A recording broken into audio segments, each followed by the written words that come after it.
Thanks so much. We'll start at 3:30.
All right, hello everyone.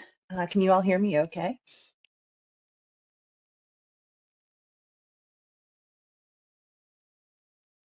I hear you Hello. beautifully. Thank you much. Great to see you. And great to see all of you who are signing in and joining us.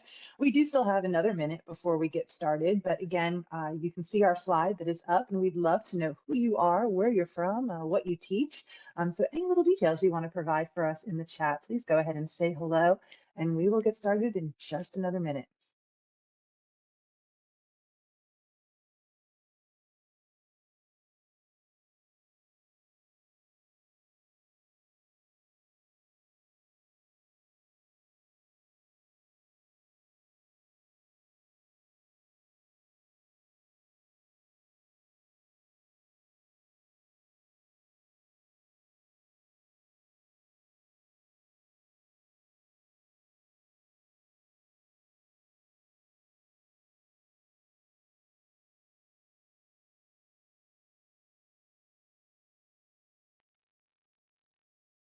All right, it is 3:30, so let's get started. We do have a wonderful agenda for you today and our final presentation on unpacking the arts education standards, in which we are looking specifically at the respond strand and the objectives.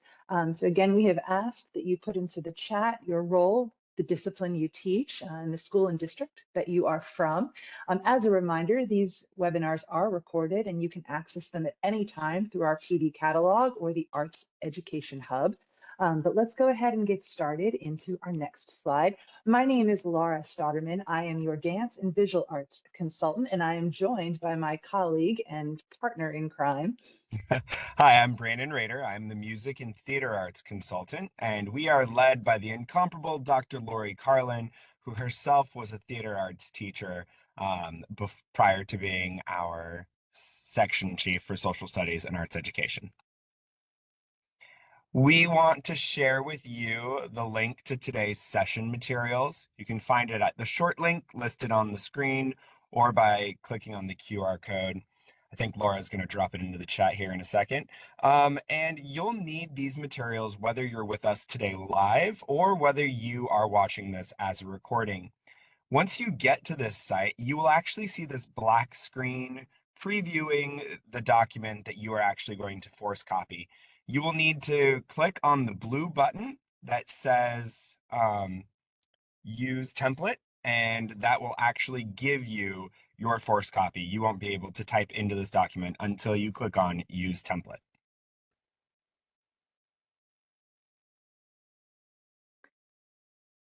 Perfect. And if you have any questions throughout the time, just go ahead and throw it in the chat and we will try to address them, and we'll remind you how to access that reflection journal throughout our webinar. So the purpose of this webinar series is to really understand the value that the Common Framework has in the way that it's strengthening arts education and the educator's ability to plan, advocate, and execute instruction. So that's been generalized throughout all of our webinars. But today, the specific purpose is to assist educators to implement the Respond strand of the 2024 Arts Education Standards course of study in dance, music, theater arts, and visual arts.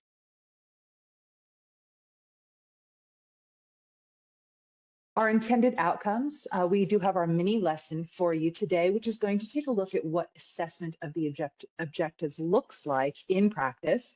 We want, of course, to understand the essential questions and enduring understandings of the response standards and objectives. And together, we're going to talk about how to unpack an objective.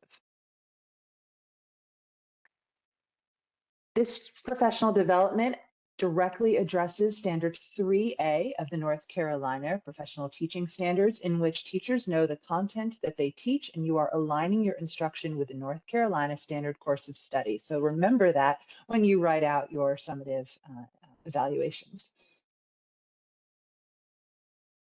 Our agenda is as follows. We'll start with our drill down and look a little bit deeper into the respond standard and objectives and see its commonalities across all disciplines. Then we'll take a look into this mini lesson of assessment, and we'll follow up with various resources to continue to support you in implementing the standards. And then we'll finally close with a Q&A. Should you have questions as we are going along, please drop them in the chat. We may be able to address them while one of us is not talking. Otherwise, we will definitely try to field them all at the end. All right. So our welcome activity today has four different statements on the left-hand side that might be made by a student.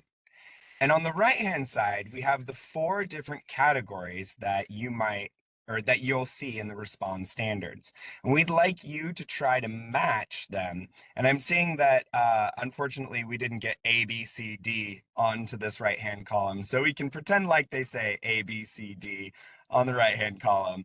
And so whatever one is, if you can drop those into the chat, we'll give you just a minute to try to figure that out.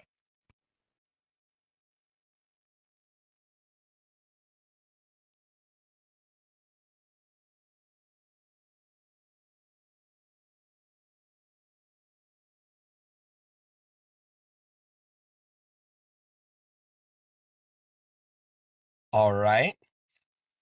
I don't see anything in the chat yet. Laura, do you? Oh, I've lost you.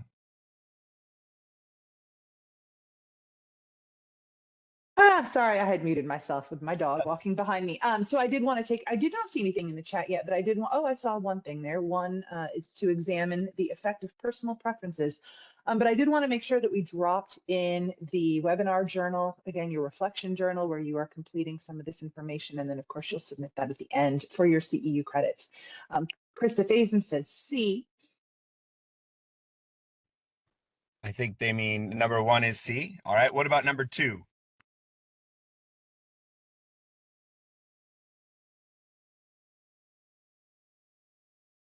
We see an A.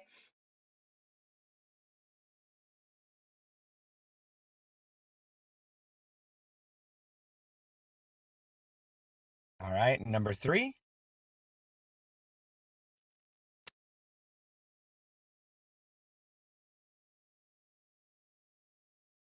They're starting to roll in now. Okay. Mm-hmm.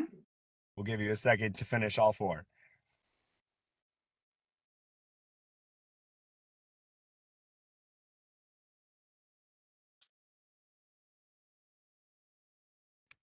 All right. I see 1C, 2A, 4B, 3D. Let's see what the right answers are.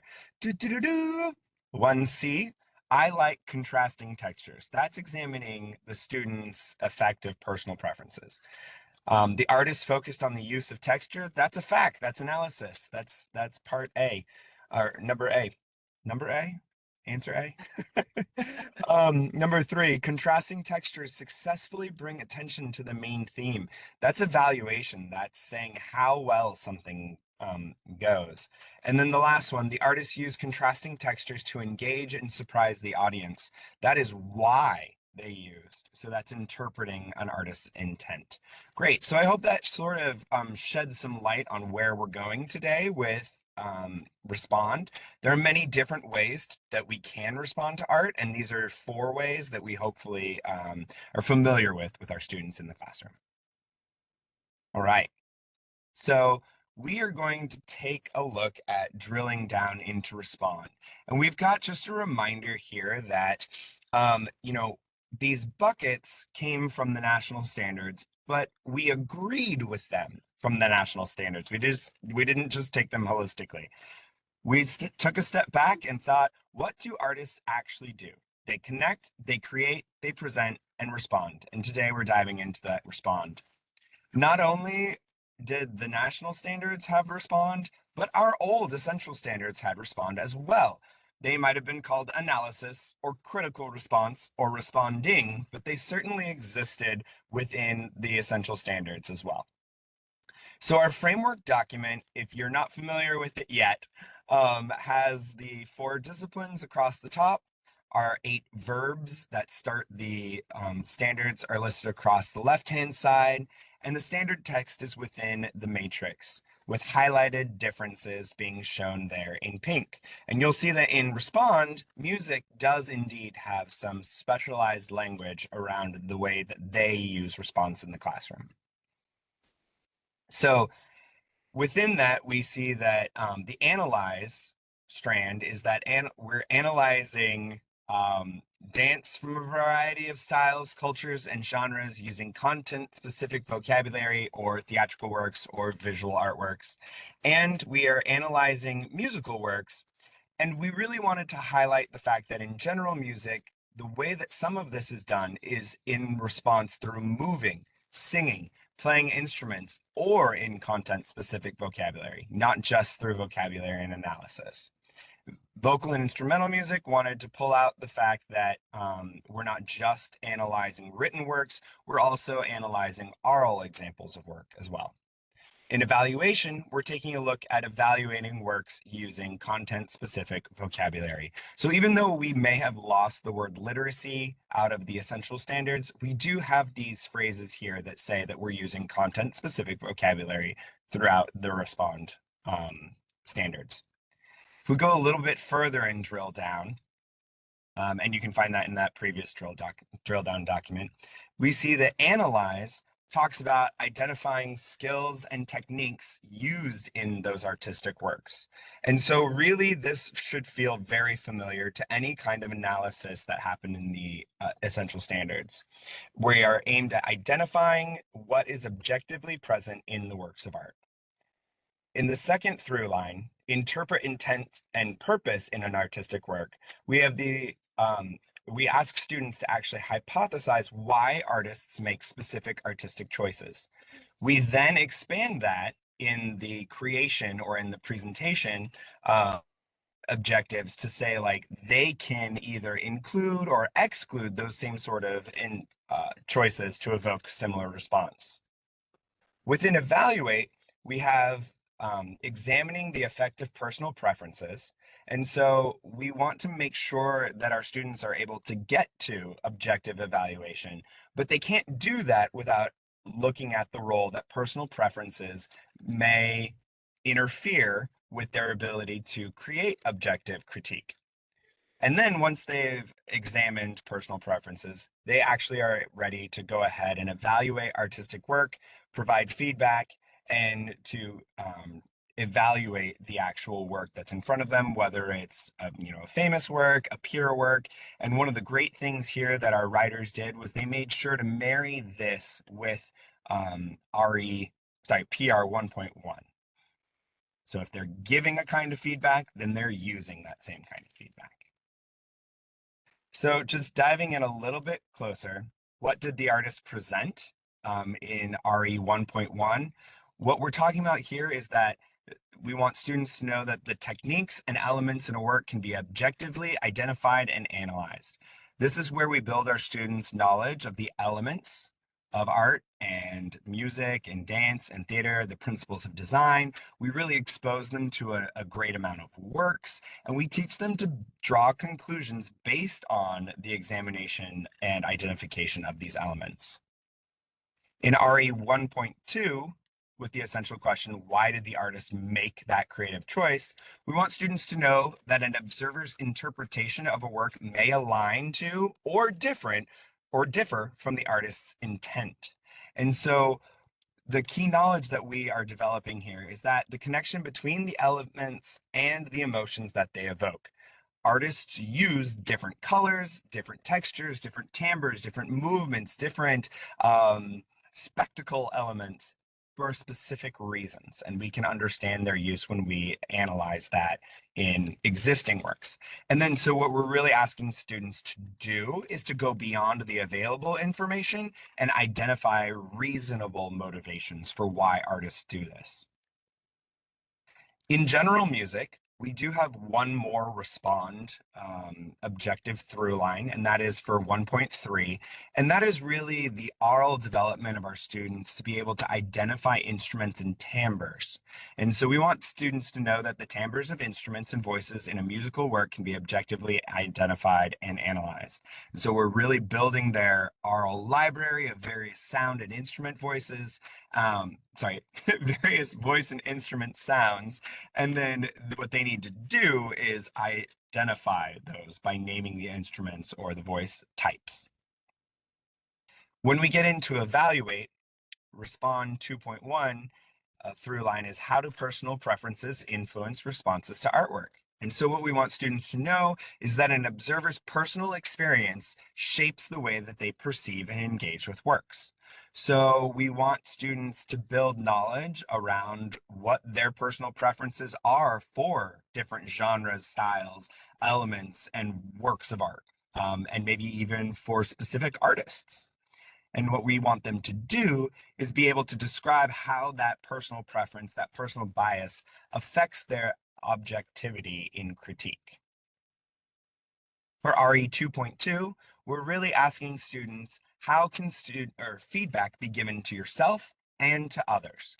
And we want students to know that providing feedback through objective critique is imperative in improving artistic practice. So what we need to build knowledge in our students is what the widely held view of excellence looks like, and then what processes are there for evaluation and critique. What we want them to do is actually the thing. We want them to assess the quality of various works. So if you're watching the recording, we'd love for you to pause here and give yourself some time. If you're watching with us live, go ahead and find the part one, where it says that we're drilling down, and answer this question. What do you notice about the content of the respond objectives, especially in relationship to the essential standard strands?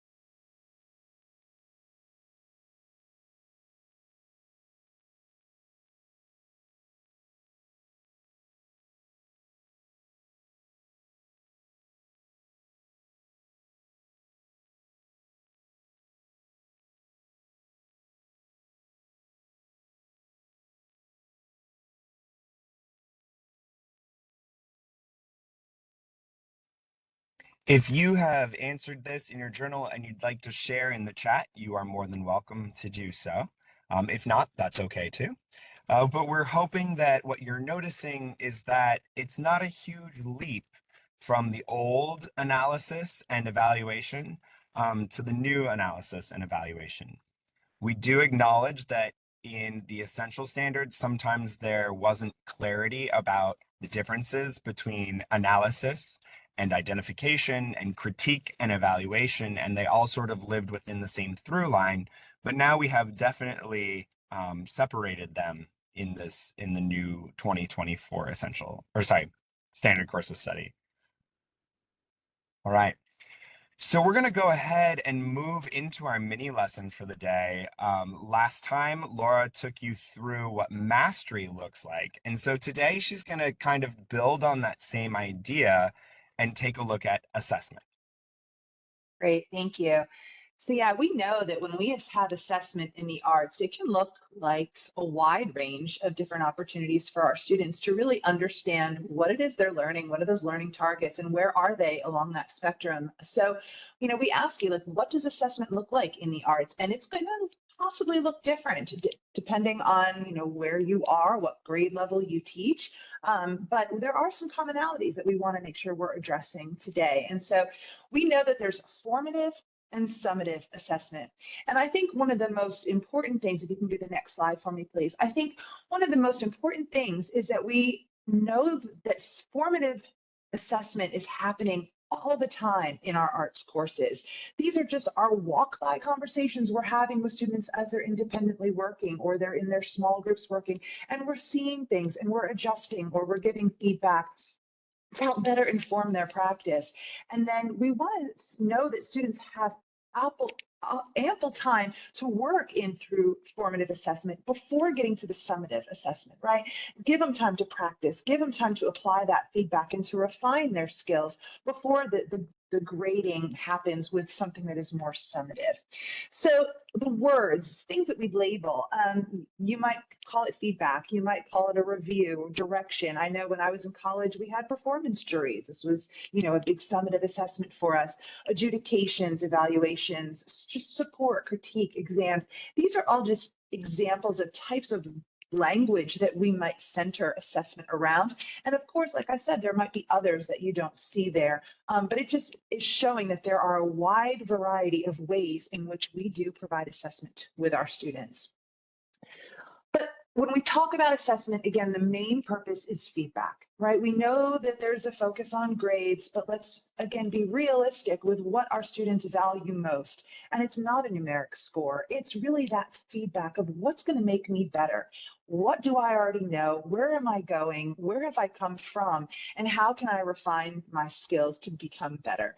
And so this is a quote that's taken from Brookhart, which was a ASCD book that was recently published, talking that feedback is one of the most important factors affecting how much and how well students learn.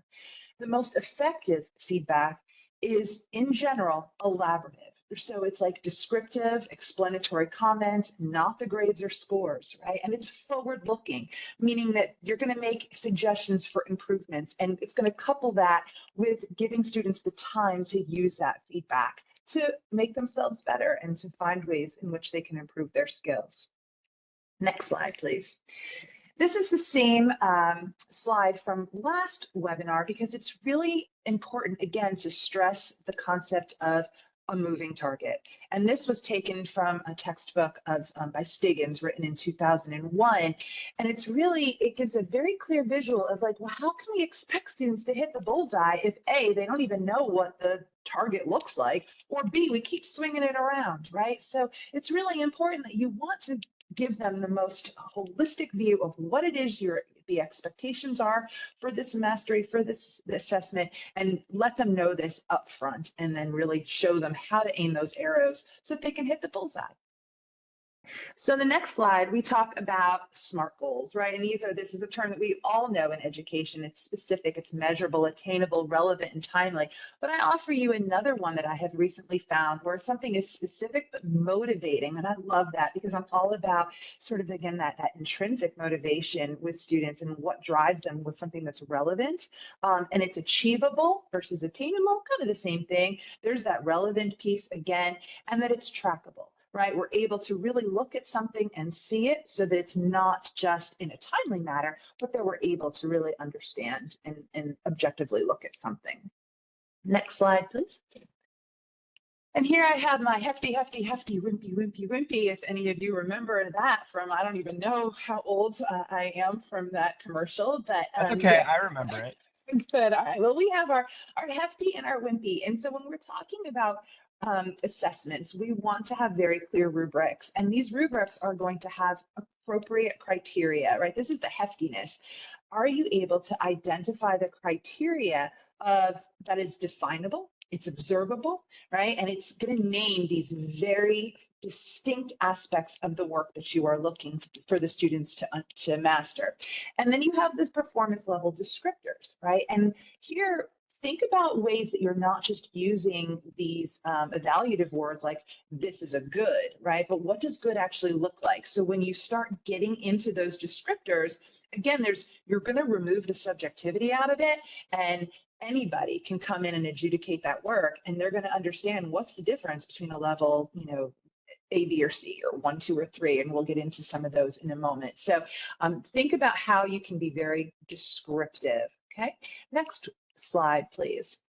So talking about that performance levels, we all know the 1, 2, 3, 4, or maybe the 0 through 5, the numeric offerings, right, that you might use on a performance rating scale.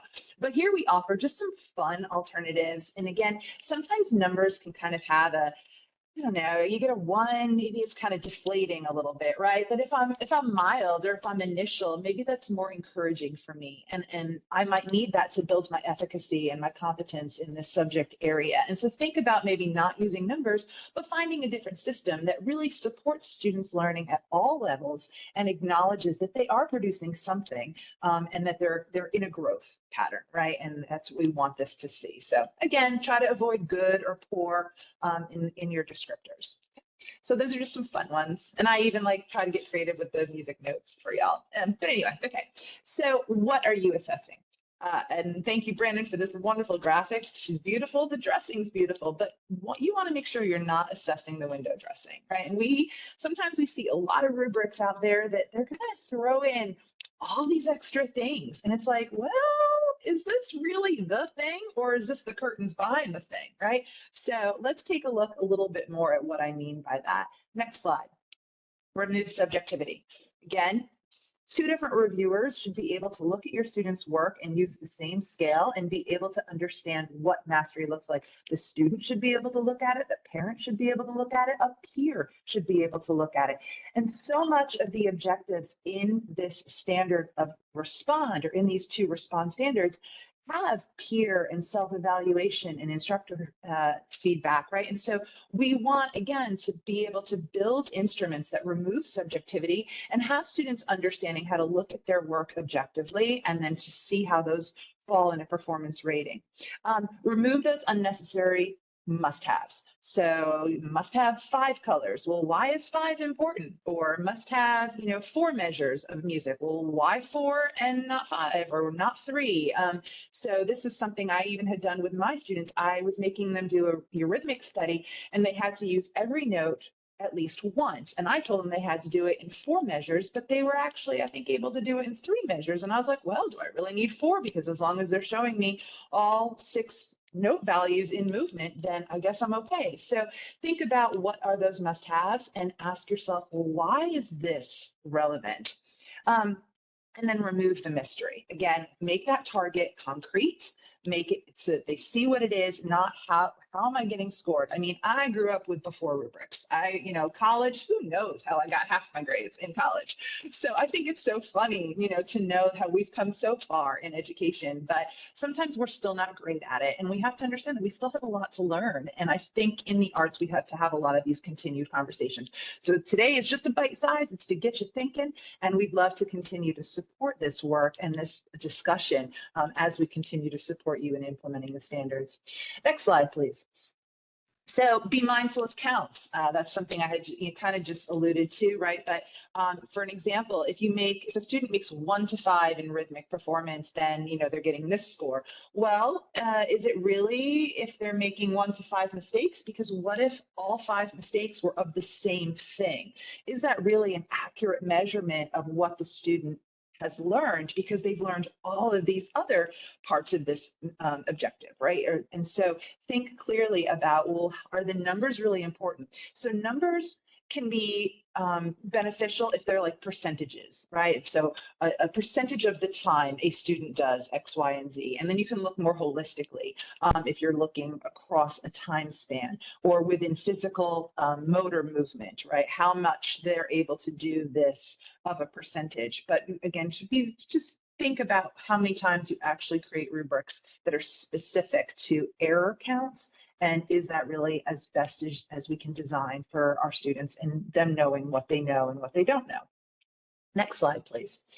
The checklist. So a lot of times rubrics, we want our students to have checklists. We want them to have very clear understanding of what we want to see in their assignments, especially if they're more teacher directed. Now, sometimes I would do completely student-centered work, and it could be completely different from what one group of students performs to another, right? And every year it would be different. So sometimes my checklists might be more broad as far as what I'm looking for versus you must have an X, a Y, and a Z in this. But again, every teacher is different, and every lesson is different for what you're trying to stress and have your students master. So we're not saying not to give students checklists or directions. but you should be using them separately. The criteria on the rubric, again, this comes from that resource by ASCD, is that the criteria on a rubric should be qualities that indicate student learning and not just compliance with teacher expectations or directions, because you want to see them have 5 pictures, right? Why 5 pictures? What are they doing with these 5 pictures, for example? So just think again of when you can reevaluate what you are assessing and remove things like that. Next slide. Involve students in helping to identify the essential target skills. There is no better way than building a rubric with the students prior to the assessment. You've just taught a lesson. You're talking about, okay, what are we really talking about in this unit? What are we trying to learn and master? And have students help to generate some of the descriptors of what that criteria is. This really strengthens their understanding of the target goal, and it helps them in their own creation and refinement of their work because they really get it, right? They've been involved in making of this thing from the get-go. And it also supports their ability to have those peer observations and evaluations with others, which again, so many of these objectives do stress. Next slide, please. Linguistic reflections can be oral or written. And, even some of the other resources we're talking about, when we maybe do whole group assessments, I would do a lot of group work, and I would want to create assessments in which I'm, scoring their final product as a group. But let's be honest, when there's collaboration, we know that sometimes there's free riders, right? And they don't all do the same work in collaboration. So how can you hold students individually responsible for a collective ensemble? So it's looking at ways in which you can involve this reflection piece. It can be oral, it can be written. For younger students or students who are English language that need support, you can possibly provide multiple choice answers, right, where they can just kind of pinpoint and identify something. You can provide them with an outline to help them structure their writing. I would do this with my beginning level students all the time. After every project, make sure that you have these paragraphs and they are addressing these things. I want you to describe what was the objective or the goal of this project. Can you verbalize this?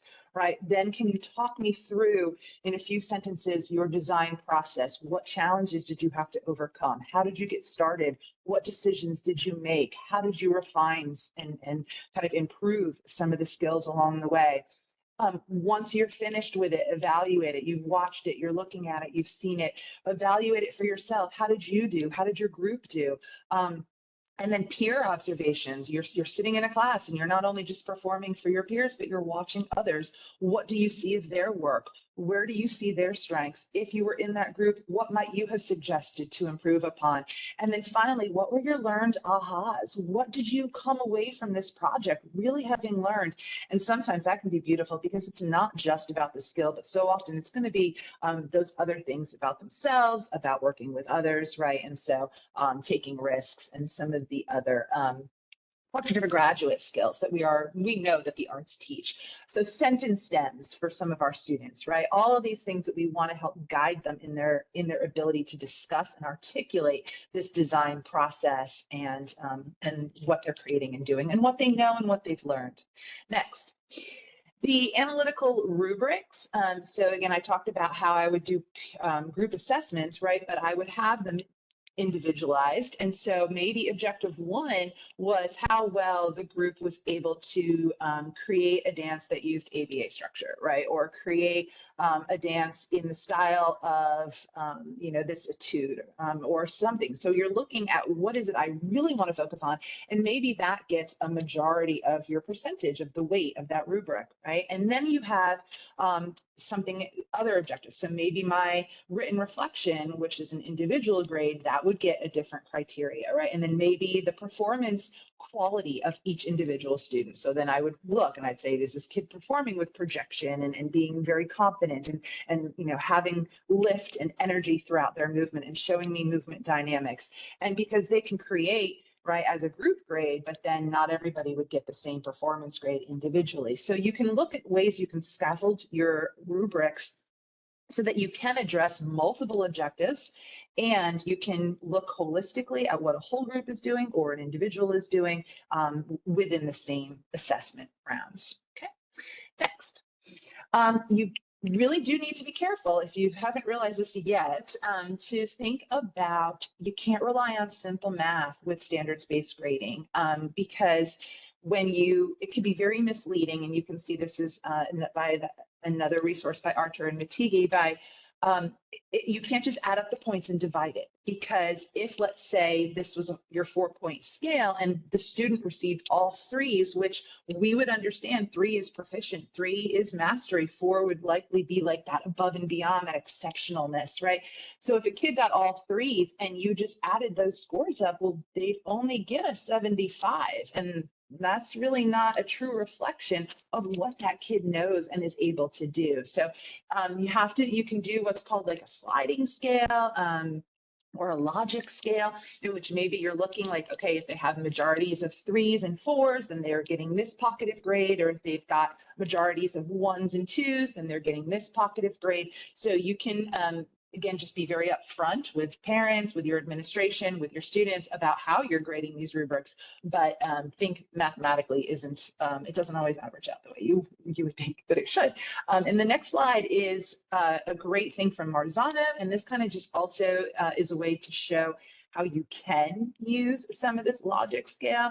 So if you were to average and get those numbers, right, then you can look at how it might translate into a letter grade, for instance. And so that is just, again, another resource for you. Marzano has some fantastic books on assessment and on teaching and learning. So encourage you to reach all of that. But the biggest takeaways, again, is that your grading, right, it should reflect student learning and achievement. And we've heard this so much, right, that we need to remove if they've brought in a tissue box or, Post-it notes, if they are showing up to class. When I first started, I was grading daily points and dress out points. And I'll be honest, in hindsight, I'm like, what was that? What were those grades really reflecting?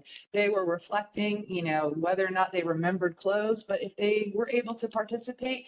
Art is dressing out an important aspect of dance? Absolutely, don't get me wrong, but it shouldn't be the main focus of what a student's grades are. So we all live and learn through our experiences.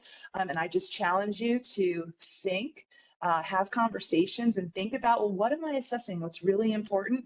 And how is this really messaging to my students, to their families, to my administrators, what kids are learning in the classroom? And I think when we can really pinpoint those main objectives, then we're on the right path. So reflection time. Again, in your journal, either if you're watching this on a recording, go ahead and hit pause and take a moment to complete your journal. And if you're watching with us, try to squeeze some things in there real quick before we move on.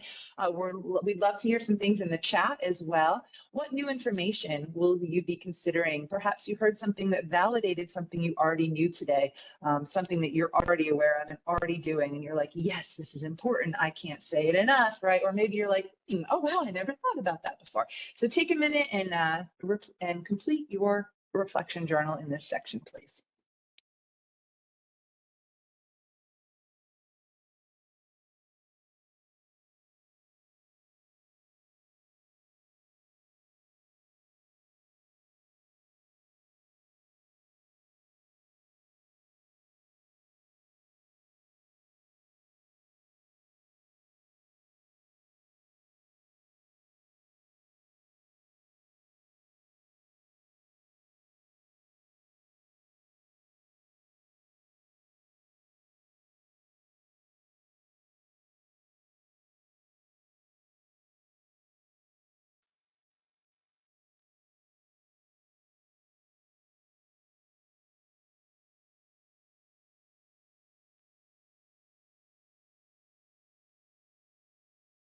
Laura, you did so well with timing there. That was Yeah, fantastic. thanks. We're going to go ahead and let you finish that up, and we're going to go ahead and move into unpacking a first grade objective. And I will tell you, we realized when we were preparing for this that we've talked a lot about the content of the unpacking, but not necessarily the why of what we're including in the unpacking. So I'm going to really try to focus more on the why today. And I apologize for not doing that in previous webinars. So we're going to take a look at RE 2.1, and you might remember that 2.1 is talking about personal preferences. So if we look at first grade, we can see the different objective wording here, but basically we're talking about describing personal preferences for specific works of whatever our art form is. And so we're going to condense that. And the first thing that every teacher is going to want to do is to reference the glossary terms because they want to know exactly what the standards writing team meant when they wrote what they wrote. So in the glossary, we've got our definitions of our verbs, whether it's describe or explain. We have personal even explained. We've got a definition for styles and forms and genres. So exactly what the standards writing team meant is explained through the glossary.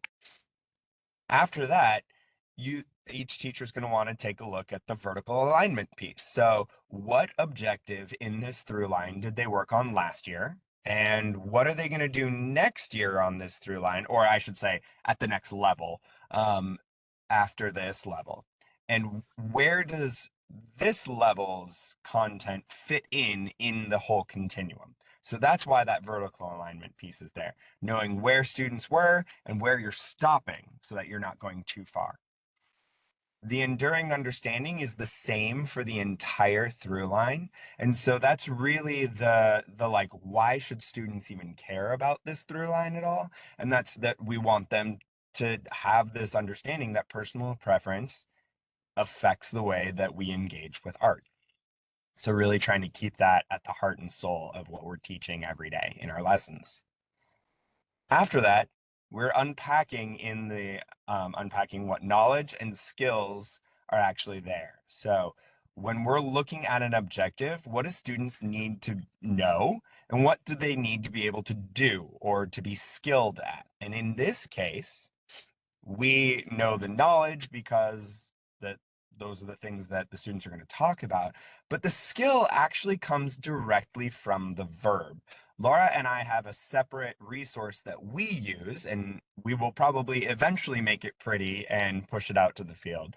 But every single one of the verbs is tied to a sentence stem for us of what that skill is. So describing is always going to be summarizing the characteristics of something. And so we know that when our students are describing their personal preferences, that they need to summarize the characteristics of the works that they prefer. Even more important, these give teachers the building blocks towards lessons and assessments. The knowledge box is all the stuff that students need to know. So those are all the content of lessons that are being addressed by this objective.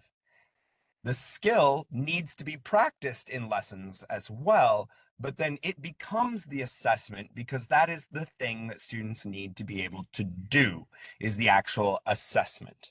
There might be assessment components on the knowledge, but if students are able to show mastery of the knowledge, but not mastery of the actual skill, then they're not actually showing mastery of this objective. So here's Right. an example. Yeah. Sorry, go So when ahead. oh, it's okay. So describing the personal preference for the works, right? We said that in the classroom, since the skill for this objective, right, is for students to be summarizing the characteristics of preferred works, and the knowledge references the elements, genres, and styles. The assessment needs to include each of these pieces. Those will be the criteria, right? And so summarizing is most appropriate for first graders, for example, to do verbally. We don't expect them to have long written responses, right? So this is going to be practiced several times with differing works, and it could be done through a think, pair, share prior to the summative assessment. And since first graders are learning basic elements, a reminder that sentence frames and a word bank are also provided to help prompt more complete answers. So we're giving them the scaffolding that they need. So again, your sentence stems could be, or perhaps even your icons. Everyone loves to learn through photos and images, right? And so even our proficient language students enjoy this, right? But I do not, or kind of like this work. Right? I feel this way because of the, and then you could put in the different things. So in music, for instance, maybe it's speed and tempo, or it's the rhythms they're hearing, or the instruments, the pitch, or the volume or dynamics. Again, building that vocabulary and language about whatever it is they're evaluating and assessing. And then my least favorite part of the work was, or you could say my favorite part of the work was, right? Understanding again that personal preference, but being able to talk about it and identify it. When we look then at another example, students can engage with two works, right? And every time they think, pair, share, their sentence stems with a partner, their peer is going to evaluate their partner's ability to discuss their preferences. They'll be working on that established and very familiar checklist. Again, get that target very clear for them, even at young ages, and let it come back, right, throughout various lessons. So they're used to seeing the same exact thing. And the teacher then collects that checklist and follows up as necessary. So I know that our portrait of a graduate in music, one of our writers is actually here, our person who launched it. And, the kids were working on doing some peer evaluations through some checklists when they were having to listen and help one another with their steady beats. Next. So what remains for the teacher? We want to describe the personal preferences of the art form. Again, that is our objective. So the teacher is going to still have to write the lesson objectives. We do not dictate curriculum. This is all up to the experts in the room. They know their craft, they know their students and what will engage them and motivate them, what's relevant for them. So they're writing those lesson objectives. They're creating these formative assessments, ways in which they will provide ample opportunities, very intentional. I saw that in the chat, intentional ways in which we are guiding students on their path towards mastery, right? And choosing those classroom activities to support those lesson objectives, and then mapping them out on a calendar. And sometimes, again, especially in a creative element, sometimes it could take a little bit longer than you think it could. So sometimes we might have to have some flexibility whenever possible, but you do want to try to map these things out for when they're happening, especially in continuum with other objectives. So reflection, what new insights have you gained from, especially Brandon, I think this was great that we really did decide like, yeah, we got to talk about the why, right? And so how has this maybe changed these insights that you're having about how we're going to unpack our objectives moving forward when you're looking at all of them now in the upcoming year? What new insights have you gained? And again, take a moment to fill out your reflection journal, pause this recording. If you're watching it, you can offer some ideas in the chat. Otherwise, we'll just give you a moment.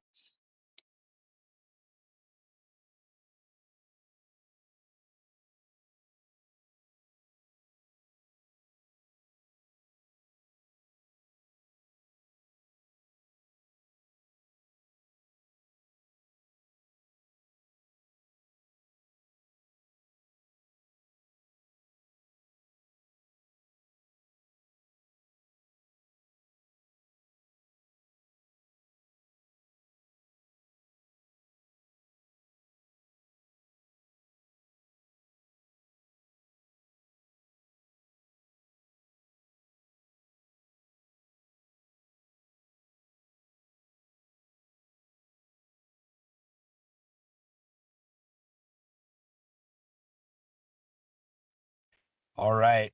We want to make sure that we are being respectful of your time, so we're going to go ahead and move on and take a look at just some of our resources. We really want to emphasize how amazing of a one-stop shop this external implementation guide is. We colloquially call it our arts education hub.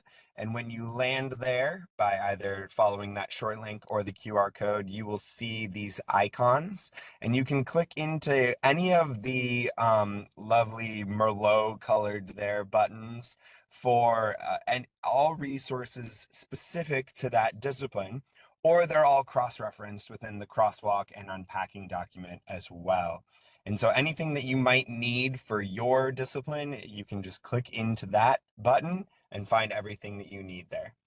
Some of the things you might find include, the vertical alignment documents, the standards themselves, glossaries, crosswalks, horizontal alignment, and the music skills and appendices table as well.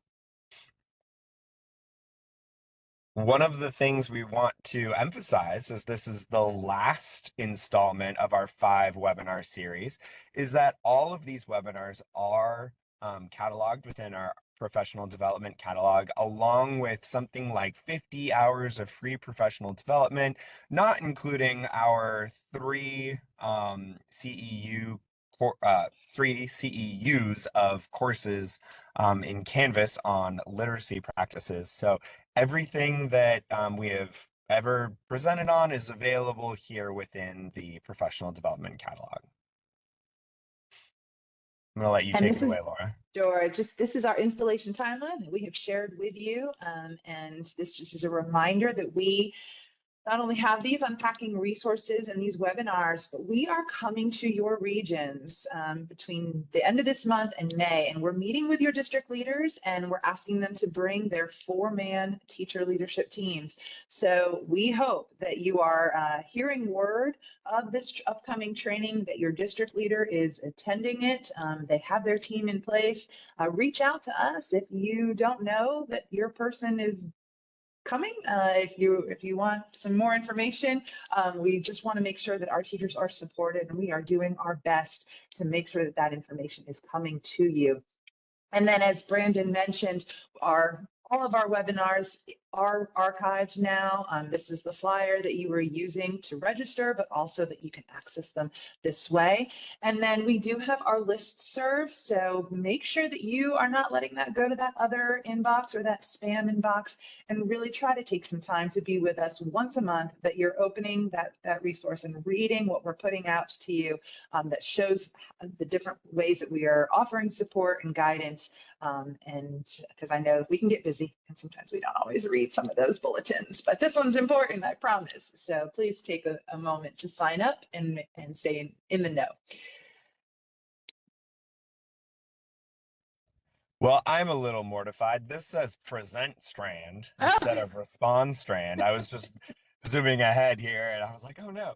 So hopefully your reflection guide says respond. And if it doesn't, we meant respond. So our apologies.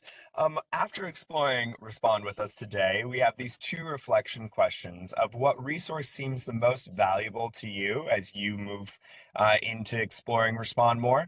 And what resources do you need still in order to be able to teach these respond objectives? Just a little bit of sort of self-analysis there.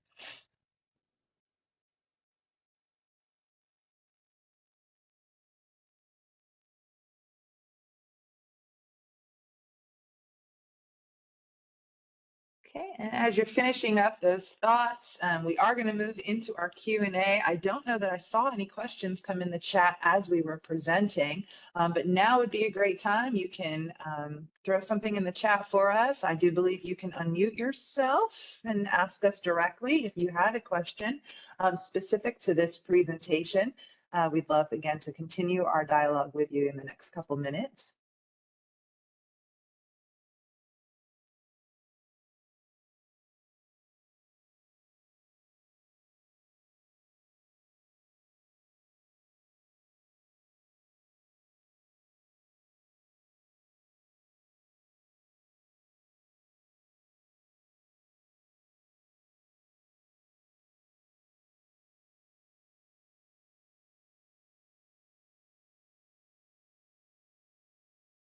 We're either doing a really good job or they're a little overwhelmed. I don't know.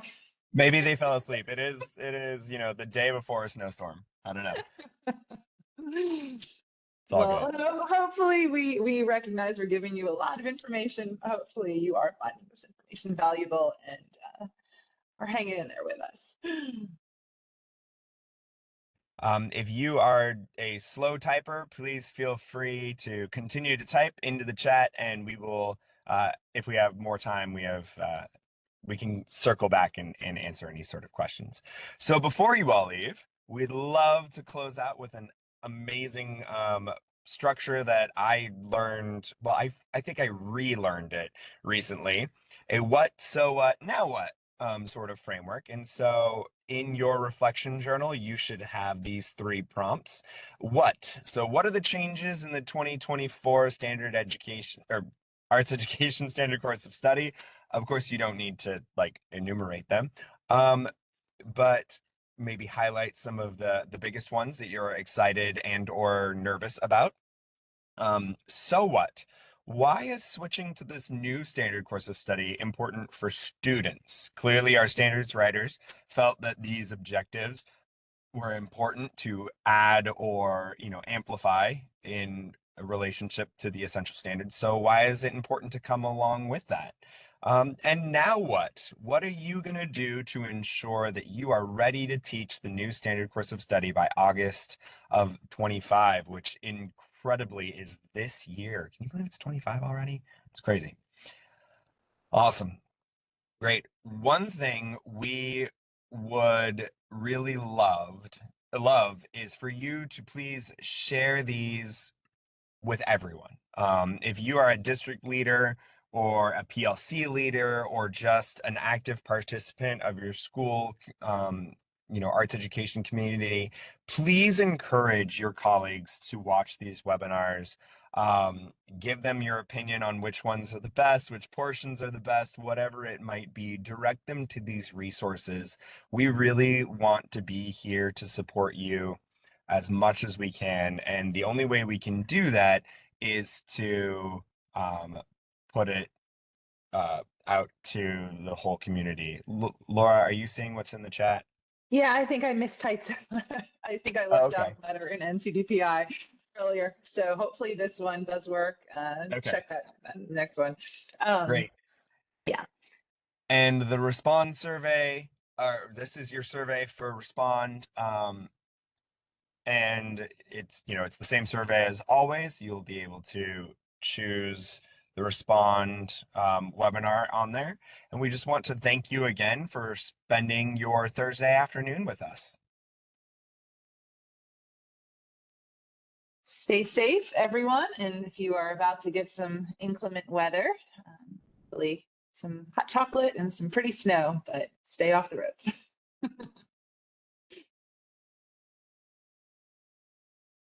I did double check that I actually put in the Respond webinar into the survey, and I did. I remembered to do it this time. Yes. Kim Scott, hello.